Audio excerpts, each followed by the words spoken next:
और बांग्लादेश की मोहम्मद यूनुस के नेतृत्व वाली अंतरिम सरकार के सलाहकार महफूज आलम की एक विवादित पोस्ट पर हंगामा मचा हुआ है। हालांकि महफूज आलम की इस फेसबुक पोस्ट को अब हटा दिया गया है।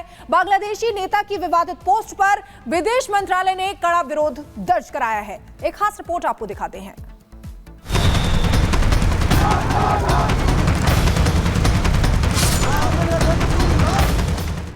बांग्लादेश को भारत की कड़ी फटकार।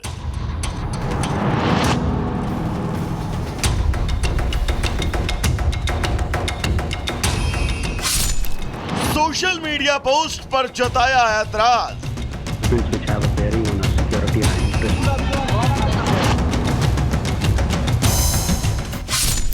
भड़काऊ टिप्पणी के लिए चर्चित महफूज।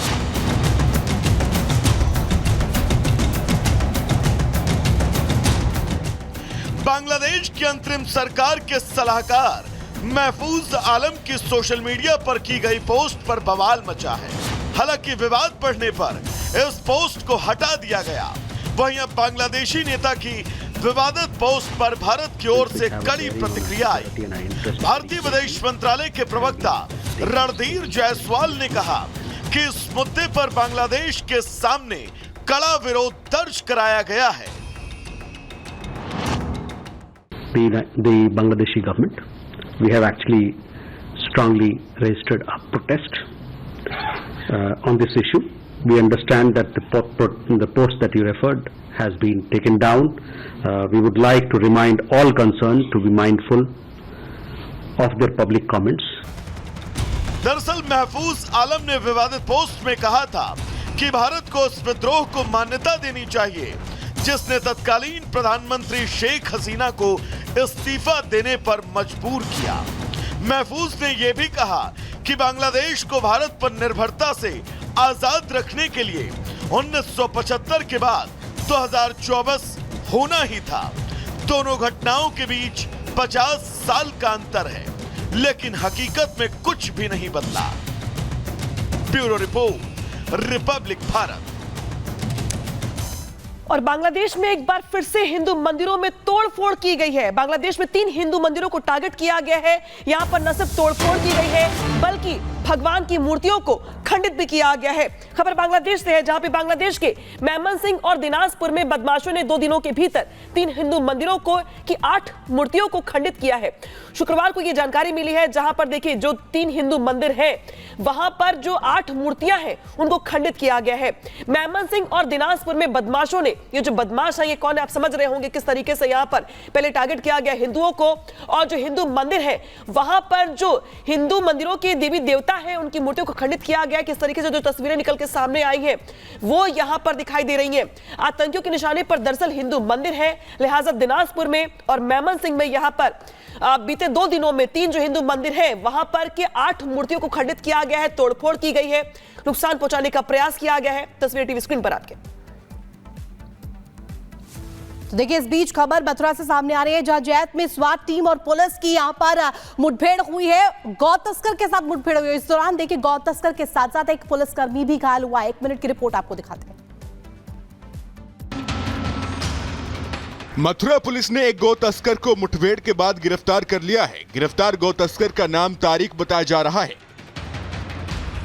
राजस्थान के डीग के रहने वाले तारिक पर 2021 में मथुरा से गौ तस्करी करने का आरोप लगा था, जिसके बाद से यूपी के साथ साथ राजस्थान पुलिस भी उसे तलाश कर रही थी। तारिक पर 25,000 का इनाम भी रखा गया था। शुक्रवार की देर रात तारिक के जैत के तेहरा गांव के जंगल में छिपे होने की खबर मिली थी, जिसके बाद स्वाट और जैत पुलिस ने जंगल में तारिक की तलाश शुरू कर दी। पुलिस को आता देख तारिक ने पुलिस पर फायरिंग कर दी। इस फायरिंग में एक पुलिसकर्मी प्रदीप मामूली रूप से घायल हो गया।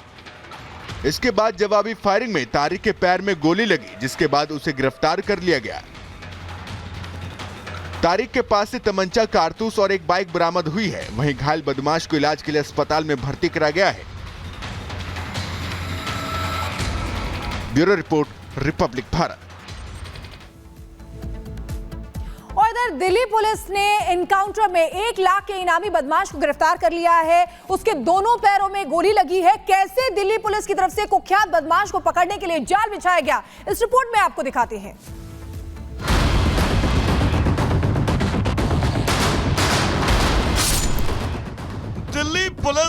ऑपरेशन लंगड़ा। 1 लाख का इनामी पुलिस गिरफ्त में। दिल्ली पुलिस ने एनकाउंटर के बाद 1 लाख के इनामी बदमाश निशु को गिरफ्तार किया है। निशु के दोनों पैरों पर गोली लगी है, जिस पर यूपी पुलिस ने 1 लाख का इनाम रखा था। निशु पर कुल 32 आपराधिक मामले दर्ज हैं। बदमाश निशु 10 से 15 साल जेल में रहकर भी आ चुका है। बीते दिनों दिल्ली के जंगपुरा इलाके में निशु ने अपने साथियों के साथ मिलकर 18 लाख की रॉबरी को अंजाम दिया था और इसी मामले में निशु मोस्ट वांटेड चल रहा था। दिल्ली पुलिस इस मामले में 3 आरोपियों को पहले ही गिरफ्तार कर चुकी थी।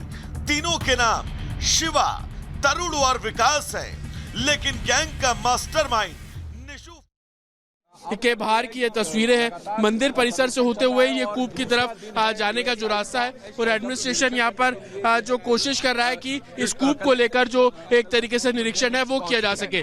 मेरे विजय आकाश आपको तस्वीरें दिखाएंगे। एक तरफ एएसआई की जो टीम है तो दूसरी तरफ कूप है। यहाँ पर वो कूप पूरे तरीके से कवर्ड जो है वो किया गया है और अब कूप का निरीक्षण करने के बाद जो टीम है वो वापस कल्की मंदिर की तरफ जा रही है। एक्सक्लूसिव तस्वीरें हम आपको यहाँ पर दिखा रहे हैं और लगातार जो एडमिनिस्ट्रेशन है वो कोशिश यही कर रहा है कि जितने भी कूप हैं, जितना भी एडमिनिस्ट्रेशन है, जितना भी पुराना एक तरीके से स्ट्रक्चर है, उन सभी को यहाँ पर देखा जाएगा। तस्वीरें आकाश, तस्वीरें आप दिखाइए कि जो एएसआई की टीम है वो पूरे मंदिर का जो निरीक्षण है वो यहाँ पर कर रहे हैं। उनसे बात करेंगे।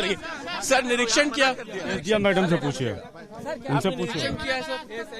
हालांकि वो बात नहीं कर रहे हैं, लेकिन आप देखेंगे पूरा जो मंदिर परिसर है उनको यहाँ पर वो टीम जो है वो देख रही है कि कितनी जगह पर ये जो मंदिर परिसर बना हुआ है कितना प्राचीन मंदिर है। इस कल्की मंदिर के बारे में अगर आपको बताएं कि सबसे पुराने मंदिर में से एक है ये कल्की मंदिर और उसी कल्की मंदिर में जो कूप बना हुआ था उस कूप के निरीक्षण करने के लिए एएसआई की जो टीम है वो यहाँ पर पहुंची है और प्राचीन मंदिर के तौर पर भी इसको साफ तौर पर देखा जाता है। और आप देखेंगे कि मंदिर कहां पर है उसको देखने के लिए भी एएसआई की जो टीम है वो यहाँ पर पहुंची है। पुराना प्रसिद्ध ये प्राचीन मंदिर है। स्कंद पुराण में भी इस मंदिर को लेकर जो चीजें हैं वो लिखी गई है और अब आप टीम को यहाँ पर देख रहे हैं कि किस तरीके से पहले उन्होंने कूप का निरीक्षण किया, वो देखा, उसके बाद मंदिर से कूप की दूरी कितनी है उस बारे में एएसआई के अधिकारियों ने जानकारी जुटाई और उसके बाद अब मंदिर में जो प्रतिमा है उस प्रतिमा के दर्शन किए, वो देखा कितना पुराना ये स्ट्रक्चर है वो उन्होंने देखा। और अब आप तस्वीरें देख रहे हैं कि एसडीएम से भी वो बातचीत जो है वो यहाँ पर कर रहे हैं। एसडीएम से समझने की कोशिश कर रहे हैं कि इस मंदिर के महत्व के बारे में, ये मंदिर कितना प्राचीन है, इस मंदिर की क्या मान्यता है, उन सभी चीजों को देखने की यहाँ पर कोशिश है। जो एसडीएम है वो खुद यहाँ पर बात कर रहे हैं और आप देखेंगे ये जो मेन एक तरीके से दरवाजा है, मेन चौखट है, यहाँ पर जो एक टीम है वो यहाँ पर अंदर पहुंचेगी और आप तस्वीरों में साफ तौर पर देखेंगे कि कैसे मंदिर के अंदर जो टीम है वो यहाँ पर पहुंच रही है और मंदिर के अंदर जाने के बाद वो जो प्रतिमा है यहाँ पर उनके भी दर्शन यहाँ पर किए जाएंगे। अंदर कितनी पुरानी वो प्रतिमा है उसको लेकर जो एएसआई की टीम है वो यहाँ पर मौजूद है। तस्वीरें हम लगातार आपको दिखा रहे हैं कि पहले मंदिर परिसर से होते हुए कूप में जो है वो पहुंचे और उसके बाद अब जो अंदर जो प्रतिमा है उसके निरीक्षण करने के लिए जो एएसआई की टीम है वो अंदर मौजूद है। हाथ में उस टीम के आप तमाम फाइलें देख रहे हैं, उस फाइलों में तमाम ब्यौरा जो है वो लिखा गया है। एसडीएम क्योंकि यहाँ मौके पर मौजूद है वो मंदिर के बारे में जो जानकारी है वो संभवतः दे रहे हैं और अब आप देख रहे हैं तस्वीरें कि कल्की, प्राचीन कल्की मंदिर के अंदर जो प्रतिमा है उस प्रतिमा का निरीक्षण करने के लिए टीम अभी अंदर मौके पर मौजूद है। उनको पूरी जानकारी इस पूरे मामले में यह साफ तौर पर दी जा रही है और लगातार जितने भी इस तरीके के जगह है, मंदिर है जो कि प्राचीन है, जिनकी मान्यता बहुत ज्यादा है, दावा किया जाता है कि कई सैकड़ों साल पुरानी है प्रतिमा है, पुराना स्ट्रक्चर है, उन सभी जगहों पर एएसआई की जो टीम है वो यहाँ पर पहुंच रही है और तस्वीरें आपको साफ तौर पर दिख रही है कि आज एएसआई की टीम का दूसरा दिन है। कल भी इसी तरीके से निरीक्षण अलग अलग जगहों पर किया गया और आज भी निरीक्षण जो है वो दूसरे दिन किया जा रहा है और साफ तौर पर है कि पहले कूप हो, मंदिर का स्ट्रक्चर हो, मंदिर के अंदर जो प्रतिमा है, उन सभी चीजों का निरीक्षण जो है वो एएसआई की टीम यहाँ पर साफ तौर पर कर रही है। फोटोज एएसआई की जो दूसरी टीम है जो उनके साथ मौजूद है वो लगातार फोटो भी इन पूरे स्ट्रक्चर को ले रही है, कितनी जगह पर ये मंदिर मंदिर जो है वो बना हुआ है। गर्भगृह कितना पुराना है, प्राचीन है। गर्भगृह के अंदर जो घंटा लगा हुआ है, जो आरती के तौर पर इस्तेमाल किया जाता है, बजाया जाता है, वो कितना पुराना है। उन सभी चीजों की जो फोटो है वो यहाँ पर एएसआई की टीम ले रही है। और अब आप